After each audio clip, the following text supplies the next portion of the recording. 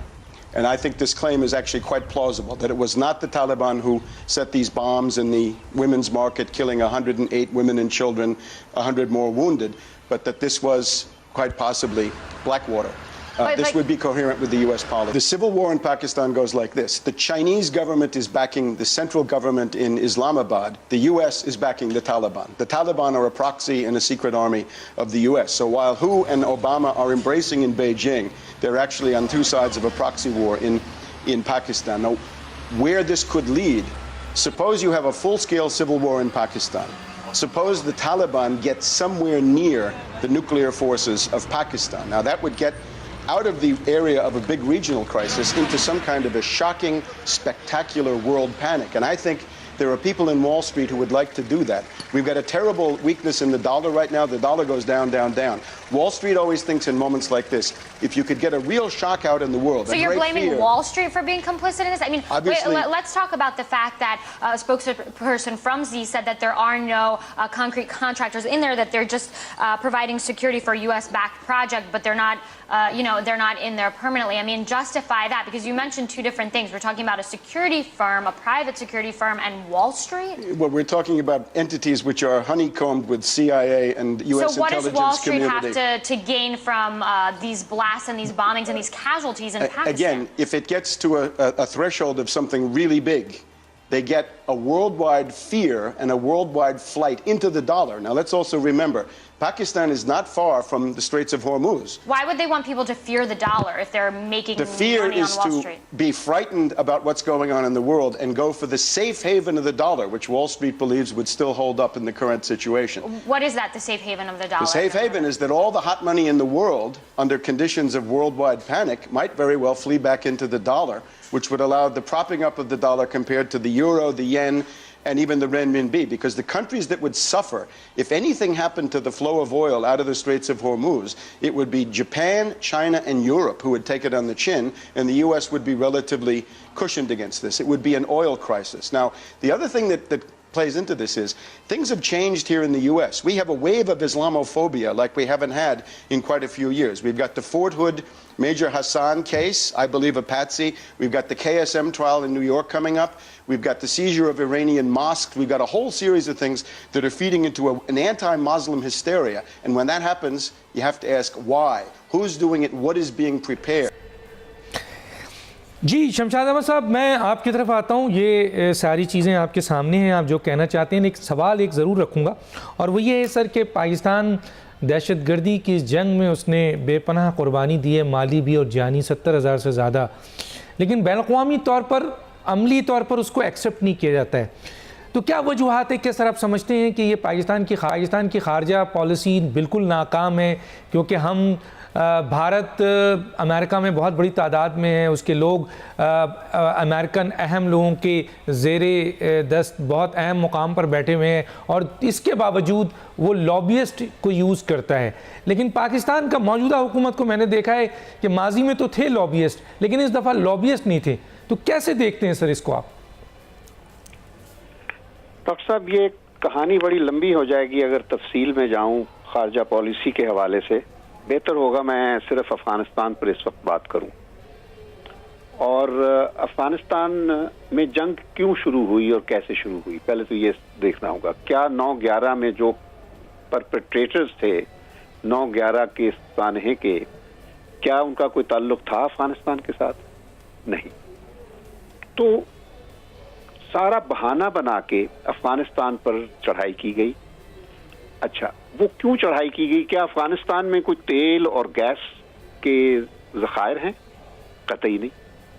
تو کیا وجہ ہے کہ افغانستان میں 16 سال امریکہ جنگ لڑ کے ابھی بھی نہیں تھکا اور ابھی مزید جنگ جاری رکھنا چاہتا ہے؟ کیا امریکہ کو پاکستان سے محبت ہے کہ وہ ہمارے قربت میں رہنا چاہتا ہے؟ قطعی نہیں. یہ جس طرح یہاں آپ کے پروگرام میں ابھی ذکر کیا گیا، امریکہ کو ہماری طرف سے جو بنیادی خدشہ ہے وہ ہمارے نیوکلیئر پروگرام سے ان کو تکلیف ہے، لیکن وہ اس کا کر کچھ نہیں سکیں گے. اچھا، اب میں آؤں گا کہ یہ افغانستان میں آخر یہ کیوں اتنی دلچسپی ہے. تو افغانستان کے رگڈ پہاڑوں میں تو کوئی چیز نہیں. اصل بات جو ہے وہ یہ ہے کہ یہ چین اور روس کا back yard, central Asia Afghanistan کے ساتھ ہے، اور افغانستان کی ایک اسٹریٹجک لوکیشن ہے جس سے ہمیں بھی اسٹریٹجک امپورٹنس حاصل ہو جاتی ہے.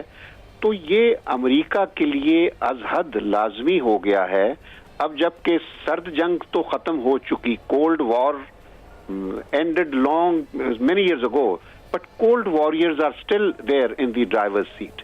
جو سرد جنگ لڑنے والے ہیں وہ ابھی بھی ڈرائیور کی سیٹ پر ہیں، فیصلے وہی کر رہے ہیں. اچھا، انہوں نے ایک محاذ چائنا کے، اور یہ ساری اس وقت اسٹریٹجی ہے وہ چین کے گرد گھومتی ہے. ایک ساؤتھ چائنا سی پہ محاذ کھلا ہوا ہے اس وقت، وہاں بہت ہاٹ کلائمیٹ ہے، اور دوسرا محاذ یہ سینٹرل ایشیا افغانستان ہے. تو یہاں بیٹھ کر امریکہ کا جو مین مقصد ہے وہ چین کو گھیرے میں رکھنا ہے، اور اس میں انڈیا کو انڈکٹ کیا گیا ہے. تو انڈیا کو ایک تو خیر اکنامک پارٹنر ہے، یہ اٹریکشن ہے امریکہ کو، انڈیا سے بہت ان کو اکنامک فائدے ہو جائیں گے، لیکن اس سے زیادہ وہ انڈیا کو استعمال کرنا چاہتے ہیں چین کے خلاف. تو یہ ہے سیناریو جس کو آپ گریٹ گیم کا نام دیتے ہیں. تو ہمیں اب ہمارا چیلنج ڈاکٹر صاحب یہ ہے کہ اس گریٹ گیم میں ہم نے اپنے جو بنیادی اصلی مفادات ہیں ان کو کس طریقے سے پروٹیکٹ کرنا ہے. ہم نے جنگیں لڑ کر نہیں، نہ ہی اب ہمارے پاس اتنا سٹیمنا ہے کہ دوسروں کی جنگیں لڑ سکیں، پراکسی وارز، اور نہ ہی ہم افورڈ کر سکتے ہیں کہ ہم کسی قسم کی اور دہشت گردی کو برداشت کر سکیں. اسی واسطے جب امریکہ ہمیں کہتا ہے کہ جی سیف ہیونز ختم کریں، وہ تو ہم خود اپنے مفادات کی وجہ سے بھی ختم کر رہے ہیں. وہ ہمارے اپنے مفاد میں ہے کہ ہم اپنی سرزمین سے دہشت گردی کا قلع کما کر دیں، اور اس کے لیے ہم نے ضرب عزب آپریشن لڑی، اور اب ضرب وہ رد الفساد، اور اب وہ خیبر وار جو ہے. تو یہ ہم مسلسل آپریشن آفٹر آپریشن ہم اپنے ذمہ داری کسی کی امریکہ کے لیے نہیں کر رہے، ہم اپنے مفاد کے لیے، اپنی بقا اور اپنی سروائیول کے لیے کر رہے ہیں. تو اس وجہ سے آرمی چیف کا آج امریکن سفیر کو یہ کہنا کہ ہمیں کوئی کسی قسم کی مدد کی یا ہماری کوئی توقعات نہیں ہے، بالکل ٹائملی ہے اور بڑا اچھا پیغام ہے۔ بدقسمتی یہ ہے کہ اچھے پیغام ہماری سول جو لیڈرشپس ہیں اب تک گزشتہ 9 سالوں میں کبھی بھی ان کی طرف سے نہیں گیا، نہ امریکہ کو نہ انڈیا کو۔ غلط سگنلز گئے، کمزوری کے سگنلز گئے اور ان کی مدد کرنے کے لیے سگنلز گئے اور اپنی فوج کے خلاف سگنلز گئے، ڈان لیکس کی صورت میں، میمو گیٹ کی صورت میں۔ غرض ہے کہ ہم اندر سے اپنے ہی ملک کو اندر سے کھوکھلا کر رہے ہیں، تو اس کو ختم کرنا ہوگا، ضروری ہے۔ ٹھیک ہے، میں آتا ہوں جناب مصطفیٰ صاحب کی طرف۔ جناب مصطفیٰ صاحب، مجھے تو ایسا لگا ایک لمحے کہ ڈان نیوز لیکس جو ہے شاید ٹرمپ نے پڑھ لیا ہے۔ اس کے اوپر جو کمنٹ دینا چاہیں آپ کمنٹ دیں۔ دوسری طرف سر یہ ایک بہت اہم بات ہے کہ جو میں چاہتا ہوں اس کو آپ بھی ہمیں بتا سکیں، ایک یہ کہ جی چین جو ہے اس کا ایک بڑا فوری ری ایکشن سامنے آیا ہے، اور اس وقت امریکہ جس طرح بھارت کی چوتراہٹ چاہ رہے ہیں، تو آپ سمجھتے ہیں کہ پاکستان، رشیا اور چین اس چیز کو زیادہ بہتر طور پر پاکستان کے لیے بہتر ہوگا کہ وہ چائنا اور رشیا کو اس سلسلے میں جس طریقے سے چین نے ریئیکٹ کیا ہے اس کو لے کے آگے چلے؟ سر دیکھیے، پاکستان کی پالیسی گزشتہ کچھ سالوں سے بڑی واضح ہے، بدقسمتی سے ہماری حکومت نہیں واضح کر سکی، بلکہ میں کہوں گا کہ عوام نے اور فوج پاکستان نے کم از کم وضاحت سے یہ بات کی ہے، اور کئی دفعہ ایسی بات ہوئی ہے جو بٹوین دا لائنز آپ کو پڑھنی پڑی ہے، لیکن بڑا واضح یہ ہے کہ دنیا نے تو اس چیز کو تسلیم نہیں کیا، لیکن چائنا، رشیا، کسی حد تک ایران اور پاکستان اس بات کو سمجھ چکے ہیں کہ اس خطے میں امن پوری دنیا کے لیے تو اہم ہے ہی، لیکن اس خطے کی ڈیولپمنٹ کے لیے کرٹیکل ہے یہ، اور یہ اسی وقت تک ممکن نہیں ہے جب تک، جس طرح بھی ڈاکٹر شمشاد بات کر رہے تھے، افغانستان سیٹل نہیں ہوتا۔ اب دیکھیے، پہلے اس سلسلے میں روس نے طالبان سے تعلقات پہ استوار کیے، پھر ان کی بات چیت ہوئی، پھر ان کی مدد بھی کی انہوں نے، اور چین بھی آہستہ آہستہ اس میں لگا رہا۔ پہلے روس نے میزبانی کی کوشش کی ان لوگوں کو بات کروانے کی، اب چین نے یہ لیڈ رول لے لیا ہوا ہے، اور گزشتہ کافی دنوں سے، کافی مہینوں سے چین اس بات پہ لگا ہوا ہے کہ طالبان کے جو مختلف فیکشنز ہیں، اور ایران کو ساتھ ملا کر، روس کے ساتھ جو زیر اثر لوگ ہیں ان کو ساتھ ملا کر، اور افغانستان کے اندر سے، چونکہ چین نے کافی انویسٹمنٹ کر دی افغانستان میں، اس لیے افغان حکومت بھی ان کی بات سننے پر مجبور ہے، ان کو ساتھ ملا کر ایک ایسی پالیسی استوار ہو جو افغانستان میں امن بھی قائم کرے، اور جو غیر ملکی تسلط ہے افغانستان سے، خاص طور پہ امریکہ کا اور بھارت کا، اس کو بھی کم سے کم کیا جا سکے۔ تو پاکستان تو اس سلسلے میں پوری طریقے سے انوالو بھی ہے، اور یہ جو یوریشین تھاٹ پروسیس ہے جس کو میں سمجھتا ہوں، وہ اس وقت کافی حد تک روب عمل بھی ہے، اور اس حد تک کامیاب ہے کہ کل جو ٹرمپ صاحب کی جو پالیسی آئی تھی، اس کو ایک طریقے سے آپ کرائی فار ہیلپ بھی کہہ لیجئے، کیونکہ وہ اب حالات ان کے ہاتھ سے نکل سکتے ہیں اگر وہ جلدی کوئی کام نہ کیا انہوں نے۔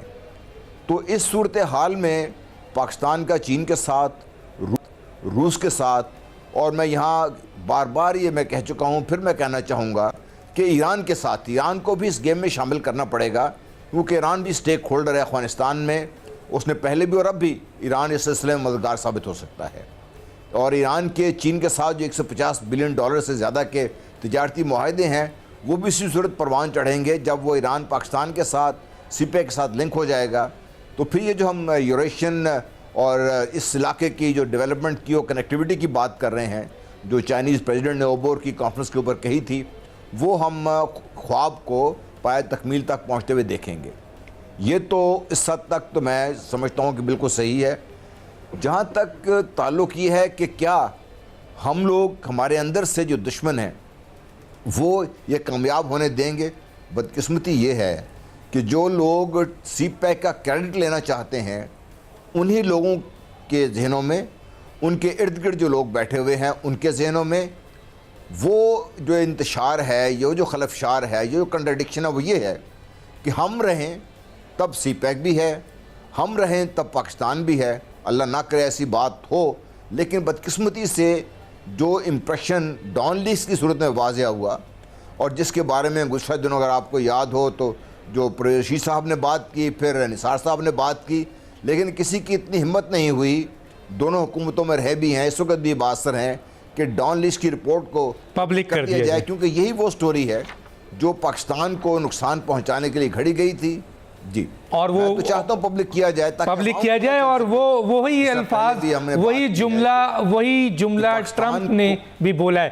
میں ایک بریک پہ جاؤں گا ناظرین, بریک کے بعد آپ صاحب سے بھی بات کرتے ہیں, خاص طور پہ جو پاکستان کا ایٹمی کنٹرول سسٹم ہے فل پروف ہے اور امریکن بھی اس کو مانتے ہیں, لیکن اس کے باوجود ٹرمپ کے اس پالیسی کے بعد جو وزیر خارجہ نے ان کے اسٹیٹمنٹ دیا ہے اس کے لحاظ سے بھی, اور سی پیک اور گوادر کے حوالے سے بھی بات کریں گے کہ کیا یہ بھی فیکٹرز ہیں امریکہ کے لیے اور بھارت کے لیے. ایک چھوٹا سا بریک پہ واپس آتے ہیں.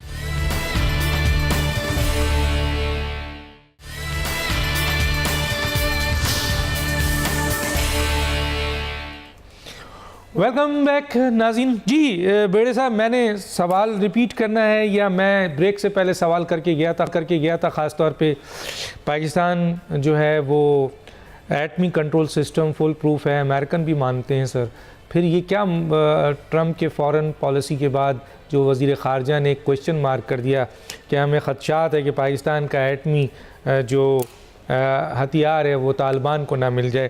دوسری طرف ہم ادھر سی پیک اور گوادر بھی فیکٹرز ہیں جو یہ امریکہ جو ریئیکٹ کر رہا ہے, یہ سارا کچھ کنٹرول کا سسٹم ہے ہمارے اٹامک کا, وہ تو بات کرنا اس پہ میں اس لیے مناسب نہیں سمجھا کہ اب تو پوری دنیا کو یہ واضح ہو چکا ہے, اور کئی ملک جو ان سے ہیں وہ نہ صرف انہوں نے تعریف کی ہے بلکہ انہوں نے خود کہا کہ ہمیں بھی اٹامک کا جو کمانڈ اینڈ کنٹرول سسٹم آپ کا فارمولیٹڈ ہے وہ چاہیے.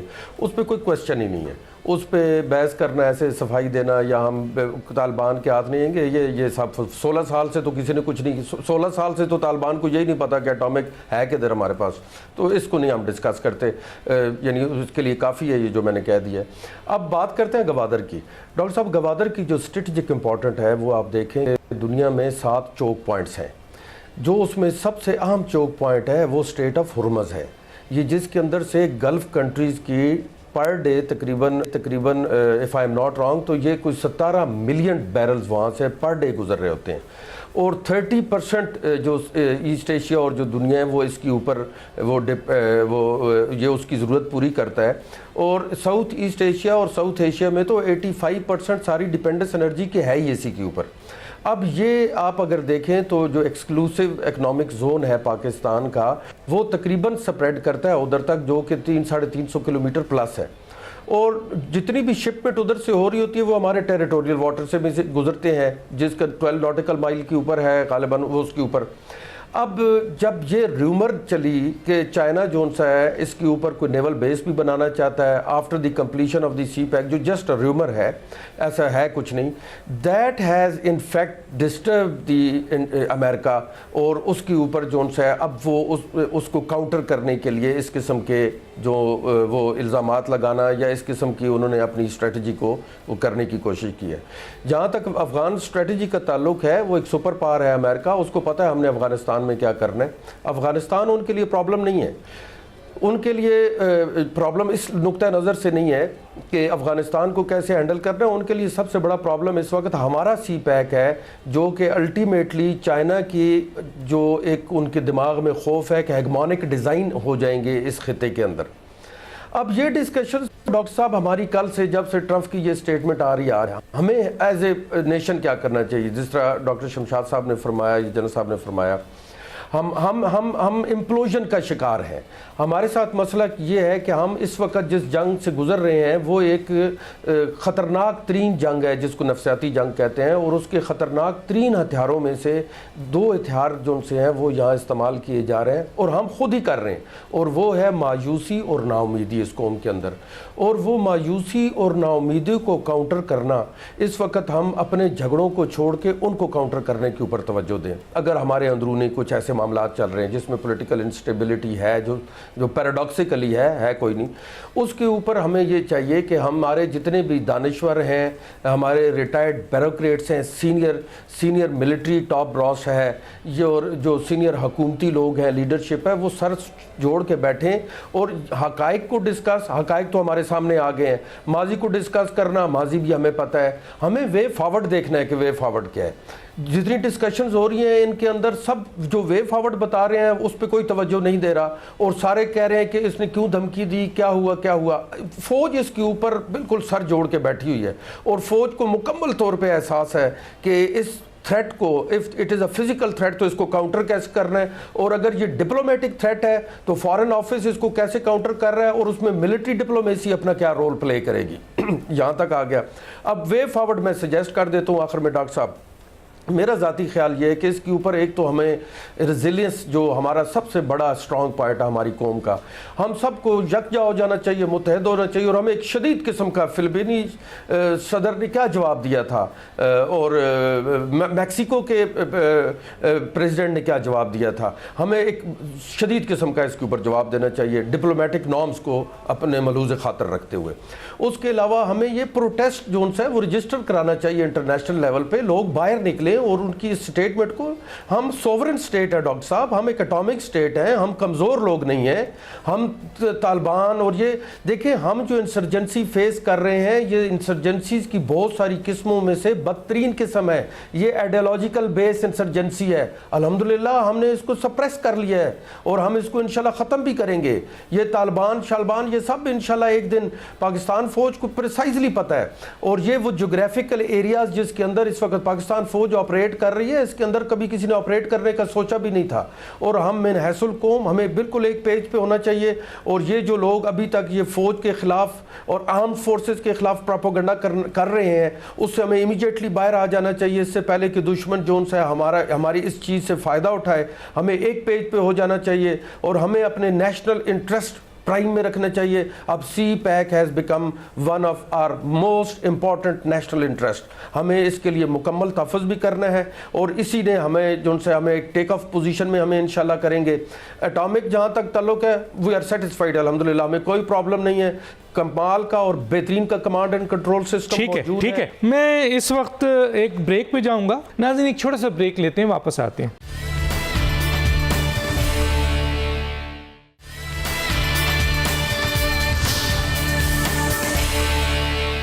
Welcome back. 1 منٹ ہے شمشاد صاحب, کیا کہنا چاہیں گے سر؟ ڈاکٹر صاحب میں کنکلوڈ اس طریقے سے کروں گا کہ آج ہمارے لیے یہ بات اہم نہیں ہے کہ ہم دوسروں کے لیے کیا کر سکتے ہیں.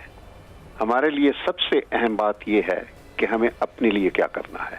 بہت صحیح, بہت زبردست. اور یہ کہ دوسری بات یہ اسی کے ساتھ منسلک ہے کہ ہماری جیو پولیٹیکل لوکیشن جو ہے اس کو ہمیں اپنا ایسٹ بنانا ہے, rather than letting it remain a liability. بہت زبردست. میں آتا ہوں جناب جنرل مصطفیٰ صاحب, 1 منٹ آپ کے پاس ہے سر. دیکھیے یہ جغرافیہ کا جبر ہے, اور ہمارے لیے یہ فائدہ مند بھی ہو سکتا ہے جیسا ڈاکٹر شمشاد صاحب نے کہا. یہاں پر جو میں بات کرنے یہ چاہوں گا کہ ایز اے اسٹیٹ ہم جو ہیلز پر ہیں اس وقت, ہمیں اپنے پنجوں پہ آنا پڑے گا, اور ریئیکٹیو اور سلگش اپروچ سے کام نہیں چلے گا. ہمیں جس طریقے سے دنیا اپنے اگلے 10, 15, 20 سال کے بارے میں سوچ کے بات کرتی ہے, ہمارے فارن آفس کو بھی اور باقی جتنے پالیسی ساز ادارے ہیں ان سب کو ہم نے آگے دیکھ کے چلنا ہے کہ کیسے پاکستان کو جو درپیش خطرات ہیں کیا ہیں, کیسے ہو سکتے ہیں ہر فیلڈ میں, اور ان کا ہم نے مقابلہ کیسے کرنا ہے, اس کے مطابق ہم اپنی ساری پالیسیز کو ترتیب دیں. ٹھیک ہے, کیونکہ کل نیشنل کہا جا رہا ہے کہ نیشنل سیکورٹی کمیٹی کی میٹنگ ہے, اس کے بعد حکومت جو ہے وہ لائے عمل اپنا دے گی. بہرحال پاکستان آرمی چیف نے اپنا لائے عمل ایک حد تک دے دیا ہے, اور انہوں نے کہا ہے کہ ہمیں کسی امداد کی ضرورت نہیں ہے, کسی عسکری اور مالی امداد کی. بہت بڑی بات ہے. اس کا مطلب ہے انہوں نے صاف طور پہ کہہ دیا ہے نو مور, اور ہم ایک خود مختار ملک ہیں, آزاد ملک ہیں, ہم اپنا فیصلہ اپنا کریں گے اپنی نیشن کے لحاظ سے, اپنے ملک کے انٹرسٹ کے لحاظ سے. بڑی بات کی آرمی چیف نے, اور امید رکھتے ہیں کہ حکومت پاکستان جو سویلین حکومت ہے, شاہد خاقان عباسی بھی کل اسی قسم کا بیان دیں گے, اور جو لوگ بھارت اور امریکہ کے ایجنڈے کو پاکستان کے اندر جو ان کے ایجنٹس ہیں، چاہے وہ حکمران ہوں، چاہے وہ پارلیمنٹ میں ہو، چاہے میڈیا میں ہو، چاہے کوئی بھی ہو، جو مایوسی پھیلا رہے ہیں پاکستان کی عدالت کے خلاف اور پاکستان کی فوج کے خلاف، یقیناً پوری قوم ان کو ریجیکٹ کر رہی ہے، مزید ریجیکٹ کرے گی، اور ان کا مستقبل جو ہے وہ صرف ذلت و رسوائی ہے اور کچھ نہیں ہے. اس سے پاکستان کو یقیناً کبھی نقصان نہیں پہنچے گا. انشاءاللہ پاکستان قائم و دائم رہے گا اور ہمیشہ قائم و دائم رہے گا، اور پاکستانی قوم، ادارے اور افواج ایک پلیٹ فارم پہ ہیں. وقت ختم ہو جاتا ہے. تینوں مہمانوں کا بہت شکریہ. ڈاکٹر دانش کو یاد دیجیے. اللہ حافظ.